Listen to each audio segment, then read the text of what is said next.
of like it, love it, or hate it regarding the NFL trade deadline. So let me just drop some stats real quick about this trade deadline.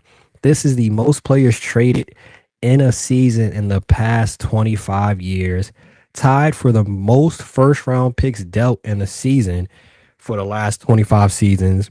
Three first round picks dealt today. Jets are the first team with multiple in season trades for first round picks in the past 25 seasons.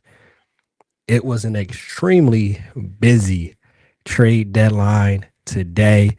As I just mentioned, typically we don't get that on the NFL side, but they was getting to it today. And yesterday and the day before yesterday, some trades happened. We're gonna go through some of them, not all of them. We're gonna go through some of them, and I'm gonna mention them. My fellas are going to tell me if they like it, love it, or hate it. First one, we'll start off with the Chargers added O-line help and Trevor Penning from the New Orleans Saints. Like it, love it, hate it. Love it. No other way to feel about that trade. They lost their two starting tackles this year, and Herbert's been running for his life. And when he's been able to have some protection of the offensive line, they've been an explosive offense and the team we thought could win the Super Bowl.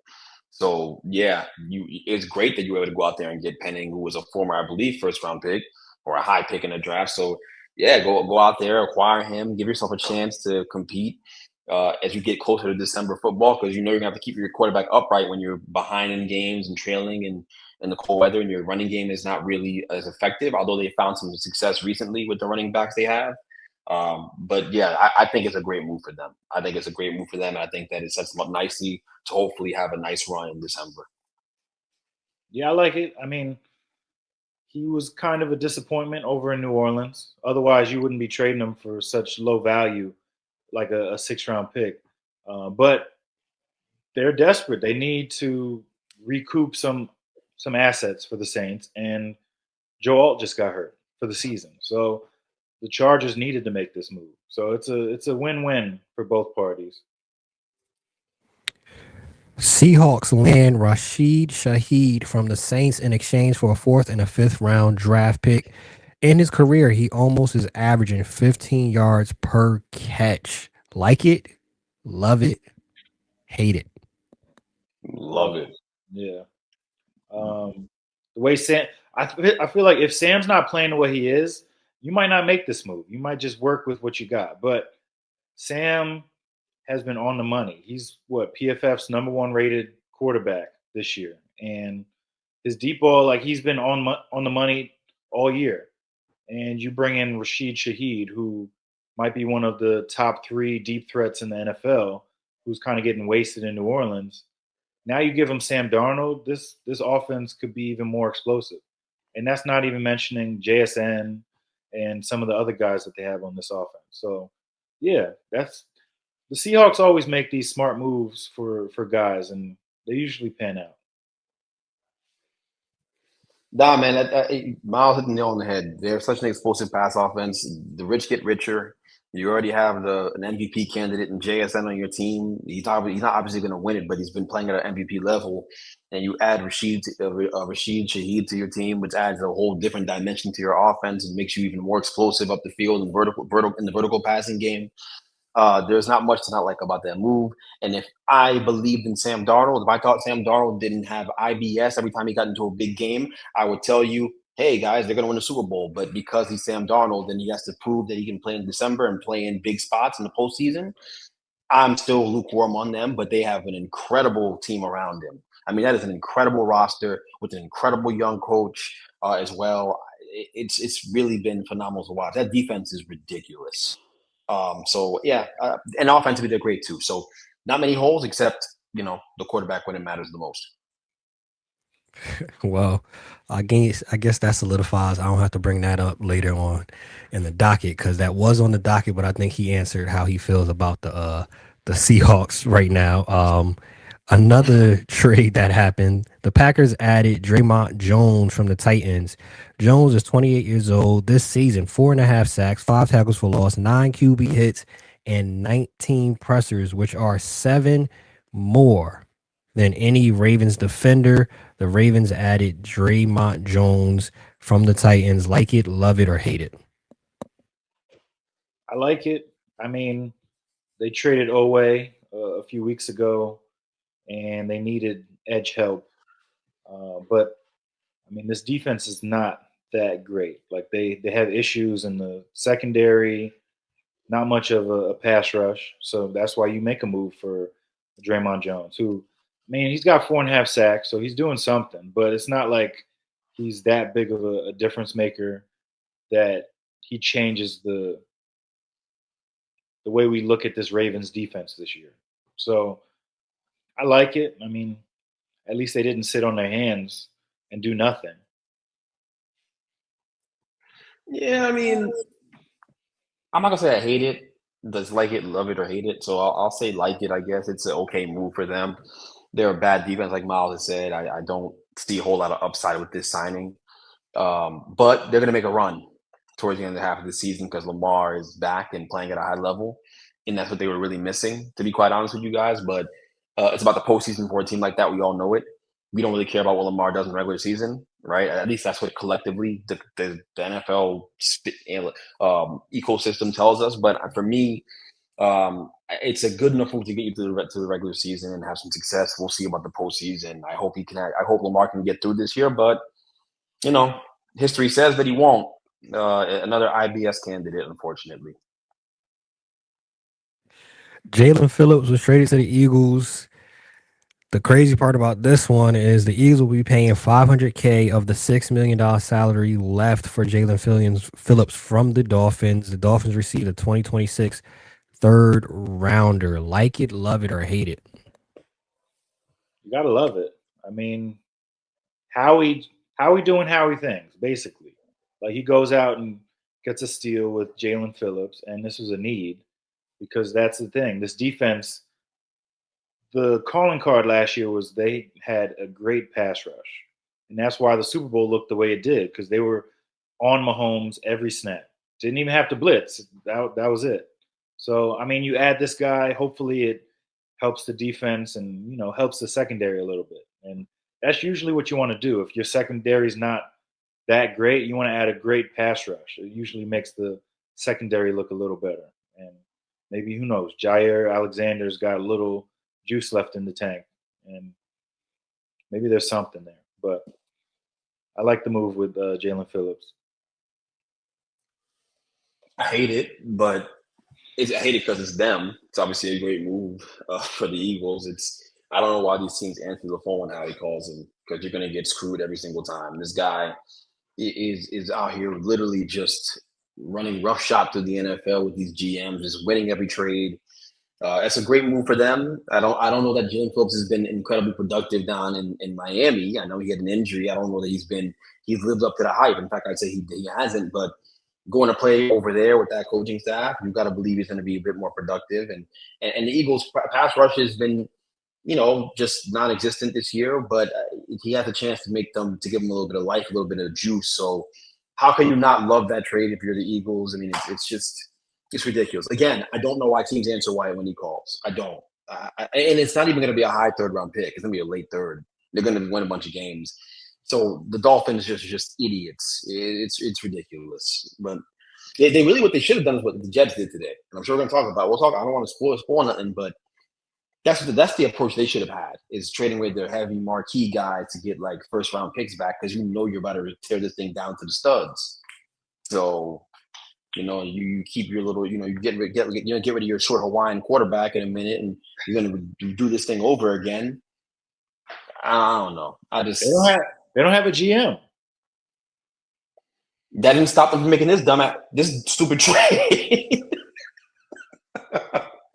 But you know what I mean? Like you held on to Jalen Waddle, you held on to all these guys. You should have just traded everybody. You should have gutted the whole thing. You're gonna be bad. Just be bad. Just commit to it, right? Why are we half-stepping this thing? Hey, so a couple other trades that did go down. The Jaguars got Jacoby Myers for a fourth and a sixth round pick. Cowboys got Logan Wilson from the Bengals, which I don't know how much of that means anything, being that the Bengals suck defensively as well. But the two biggest trades, obviously, of the day, we're going to break it down on each one. We're not going to combine them. We'll start off with the one that happened first. The first trade that happened with the Jets of their fire sale today was Sauce Gardner, the 25-year-old two-time All-Pro Defensive Rookie of the Year, who just signed a 4-year, $120 million extension, the highest paid corner in the league. The Jets received 2 first-round picks for Sauce Gardner. Now, this is going to go a couple of ways, but for the segment point, like it, love it, or hate it.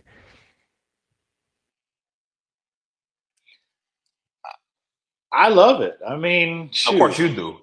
I mean, it's look for the Colts standpoint, it's a great trade because you're going all in. Sure, everybody has their thoughts on Daniel Jones, but this team is pretty damn good right now, and the defense just got a whole lot better once you add an All Pro caliber player like Sauce. So it's a going all in trade.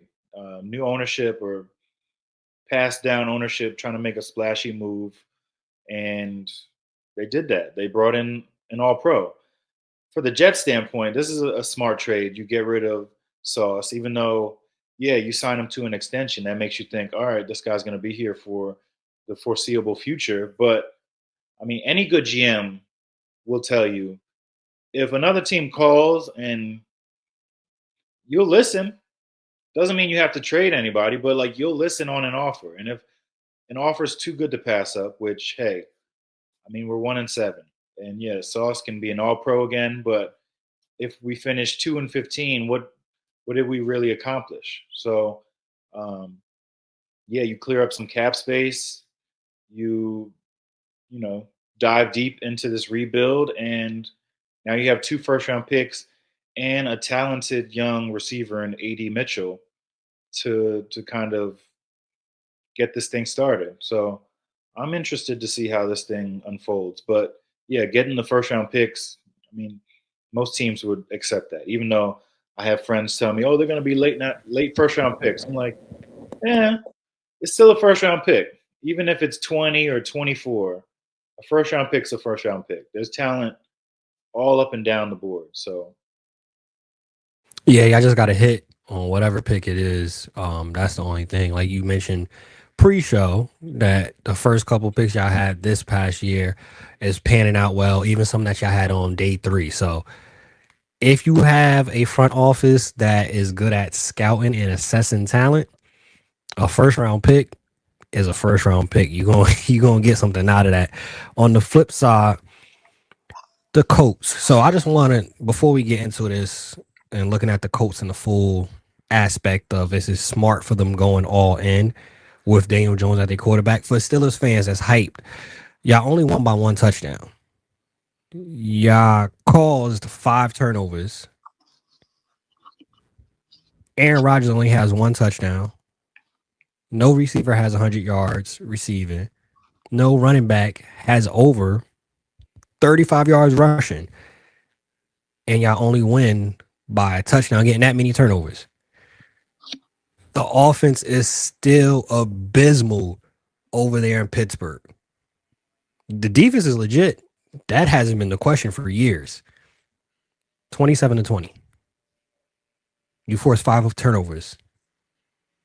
You're not scoring off of those turnovers.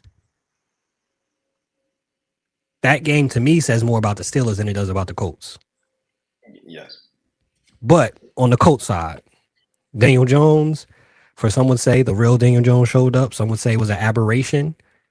31 of 50, 342 yards, 1 touchdown, 3 interceptions, sacked 5 times. Steelers had Jonathan Taylor's number. He only had 45 yards rushing. We know this year that's been the offense. Big plays from Jonathan Taylor, and Daniel Jones could play from that, and they're ahead, and they don't have to be coming from behind. He also had 3 fumbles. 2 of them were lost. 5 total turnovers by him alone. They had a 6th one as well. Daniel Jones had 2 turnovers as well, 2 fumbles as well in that game. Yes, five turnovers total for him. He really had. If they got the other fumble, it would have been 6 turnovers. Is it smart for the Indianapolis Colts to be going all in with their quarterback being Daniel Jones? I want to just touch on one thing you said about the Steelers. Anyway, we were talking about this pre-show. I said to Miles that in the NFL, you can't win without any one of these things being a part of the equation. You can't win with a bad GM. You can't win with a bad head coach or bad coaching staff, and you can't win without a quarterback. Right? The problem with the Steelers is that they have a bad offensive coaching staff there, and it's been the problem for years. So no matter, even if you have Aaron Rodgers playing at a relatively high level, it doesn't make a difference because the coaching staff is not imaginative and they don't get guys open with route concepts. So yeah, that's why it explains the tone situation, and we'll talk more about that here too. But to the Daniel Jones point, look, the Sauce Gardner trade is not a bad trade on its face. The idea of going after him makes sense. It's a good trade if you're just talking about getting Sauce Gardner. But you traded 2 first-round picks for that guy at a time where he was not playing his best football. It was too big of a price to give up for that player at this very moment in time. You did not negotiate this. You did not deal from a position of leverage when you got Sauce Gardner. You were almost kind of going from a position of what seems like desperation, and you got this player. And you gave up A.D. Mitchell, which you guys wanted to give up anyway. It's fine. But that's a big, big haul for the Jets to get for a player in Sauce Gardner, who has not been playing well here. All the Jets fans I know were not particularly sad to see Sauce go, because he had not played and lived up to a name like Sauce in recent memory at all. So he hasn't been bad. He's not a player of his caliber is never going to be bad, but he hasn't been all pro. He hasn't been Pat Surtain. He hasn't been Stingley. He hasn't been Christian Gonzalez, who just got 3 touchdowns put in his head. But he hasn't been one of those guys, right? And so that's an aggressive haul. And then there's the other part of this thing on the flip side, not talking about value, but talking about Daniel Jones being a quarterback. Daniel Jones, you just saw what we talked about this on the podcast. They're winning because he's playing within a structure.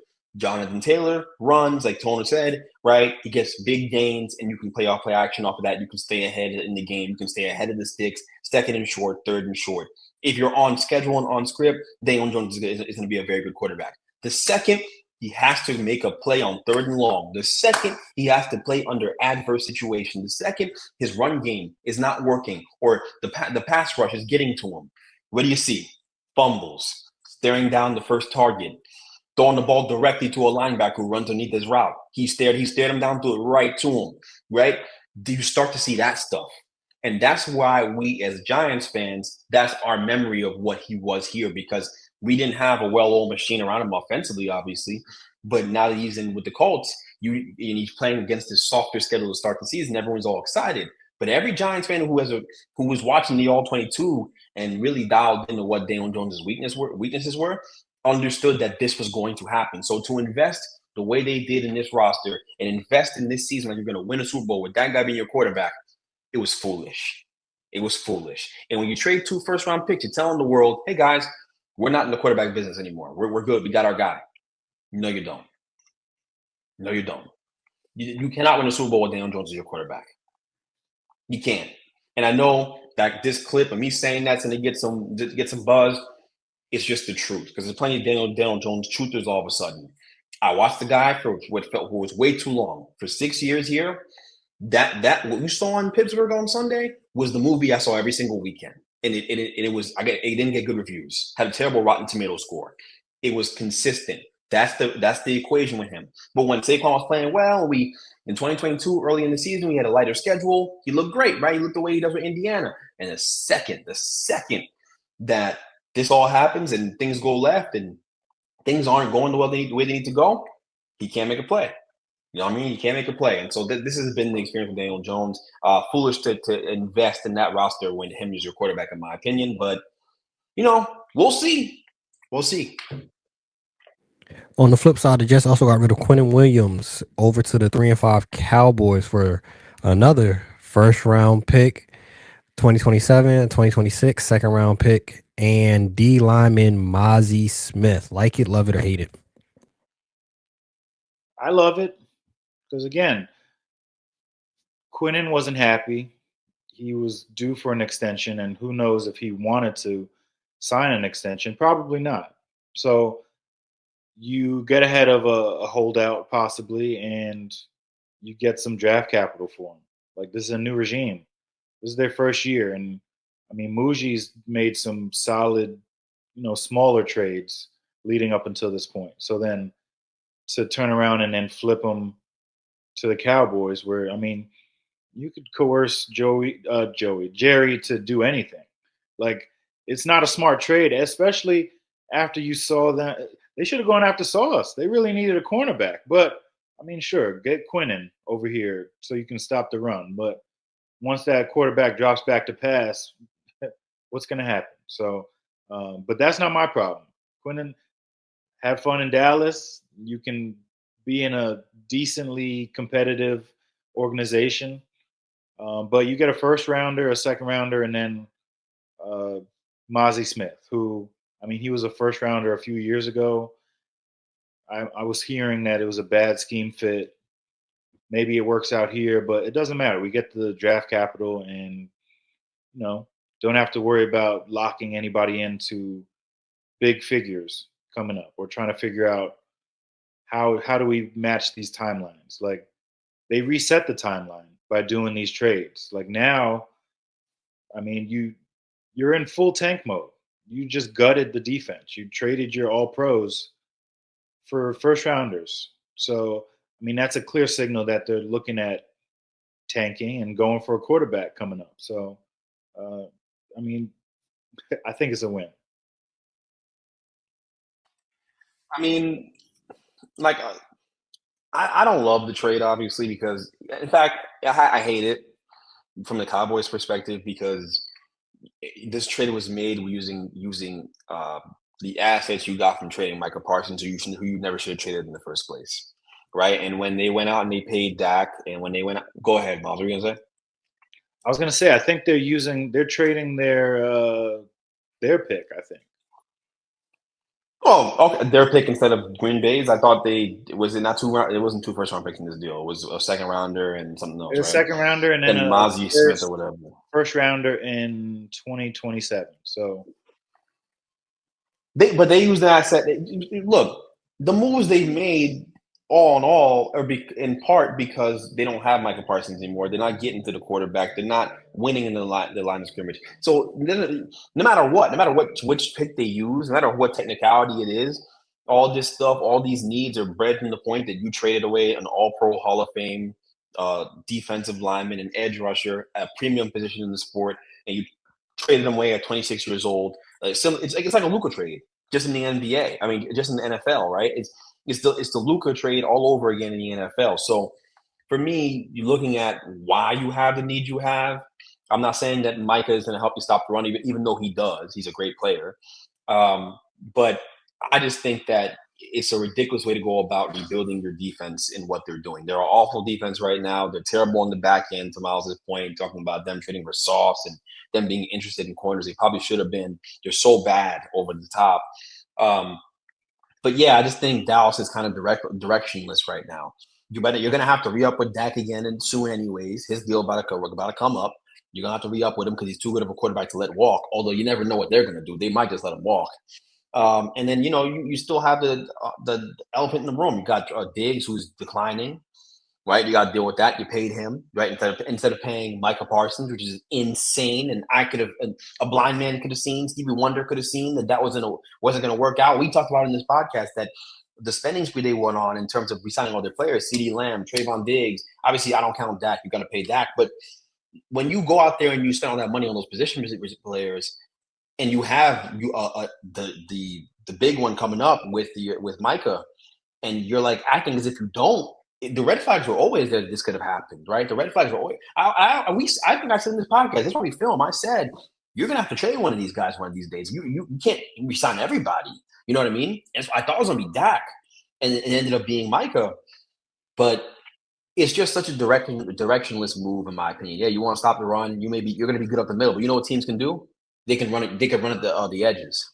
That's what teams do, right? Like they're doing it to the Giants right now. You can run at the edges and get a bunch of yards and gash teams. So, did you really solve anything, Jerry, or are you just like, you know what I mean? And they got Logan Wilson from a defense that's struggling. I mean, Logan's a good player. I think he's gonna have to prove that because he wasn't a part of the solution over there, and he wasn't getting as many snaps over in Cincinnati. So I wish we had our our resident Ohio guy here, and to talk a bit more about Logan. It would be great to have a little more insight. But I think he's a good player.